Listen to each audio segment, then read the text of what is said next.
இன்றைக்கி ஒரு mini vlog பார்க்கலாமா?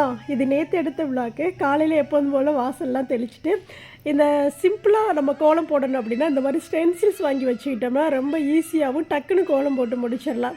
அதனால் பார்த்தீங்கன்னா இந்த ஸ்டென்சில்ஸ் வந்து நம்ம ஊர் திருவிழாவில் போன வாரம் வாங்கிட்டு வந்தேன். ஒரு பீஸ் வந்து 50 ரூபா. 2 டிசைன் வாங்கிட்டு வந்தேன். ஒன்று வந்து புள்ளிக்கோலம், ஒன்று வந்து ரோஸ் தொட்டி இருக்கிற மாதிரி. அதை வந்து லாங் வீடியோ கொடுக்கும்போது உங்களுக்கு ஷேர் பண்ணுறேன். கோலம் போட்டு முடிச்சதுக்கப்புறம் நேராக வந்து ஹாலில் வந்து விநாயகர் பெருமானுக்கு முன்னாடி இருந்த பழைய பூக்கள்லாம் எடுத்துகிட்டு நம்ம வீட்டில் பூத்த அரளிப்பூ பறித்து வச்சு முன்னாடி உள்ள லக்ஷ்மி தீபத்தையும் ஏற்றி முடிச்சுட்டேன். அதுக்கப்புறம் நேராக பூஜை அறைக்கு போயிட்டு முருகருக்கு வந்து நம்ம வீட்டில் பூத்த அரளிப்பூ, செம்பருத்தி பூ.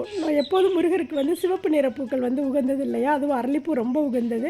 பறித்து அவருக்கு வச்சுட்டு அவருக்கு முன்னாடி உள்ள அப்படியே குத்து விளக்குலையும் தீபம் ஏற்றி முடிச்சுட்டு நேராக கிச்சனுக்கு வந்தாச்சு.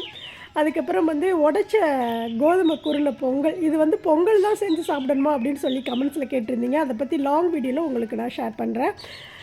பொங்கல் செஞ்சுட்டு ஆவிலே வேக வச்ச அவரைக்காய் பொரியல். அதுக்கப்புறம் ஸ்நாக்ஸுக்கு வந்து ஒரு கொய்யாப்பழம் கட் பண்ணி வச்சுக்கிட்டேன்.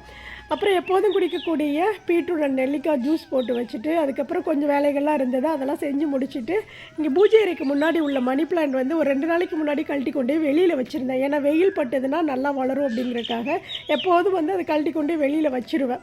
அதுக்கப்புறம் தண்ணி தெளித்து கொண்டாந்து முன்னாடி பூஜை அறைக்கு முன்னாடியே வந்து மாட்டி விட்டுட்டேன். நல்லா சூப்பராக க்ரோத் ஆகிடுச்சு. அதுக்கப்புறம் பார்த்திங்கன்னா இந்த மணி பிளான்ட் வந்து ஒரு தொட்டி இருந்தது, அதில் வந்து பதியம் போட்டு வச்சுருந்தேன். சரி இதில் பதியம் போட்டு வைப்போம் அப்படின்னு. அதுவுமே நல்லா தழைஞ்சிருச்சு. ஒரு 20 நாளைக்கு முன்னாடி பதியம் போட்டிருப்பேன்னு நினைக்கிறேன்.